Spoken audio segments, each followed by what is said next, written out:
સનાતન એટલે શું? સત્ય સનાતન ધર્મ એટલે શું? તો કે આર પાર. શું? આર પાર. આર પાર ત્યાં પછી કાંઈ નથી. એને સનાતન ધર્મ કહેવાય. સનાતન ધર્મ એટલે પાણી જેવું જ્ઞાન. વ્હાઈટ નહીં, સફેદ નહીં. સફેદમાં હજુ દેખાય નહીં.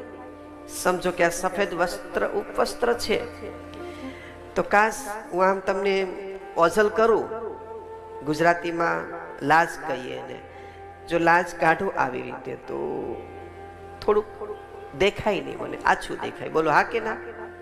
આછું દેખાય. સફેદ નહીં, વ્હાઈટ જ્ઞાન નથી, સફેદ જ્ઞાન નથી, વ્હાઈટ નોલેજ પણ નથી. અહીંયા જ્ઞાન છે પાણી જેવું જ્ઞાન. કેવું? પાણીમાં બધું દેખાય. એના આપણે જે ઘરે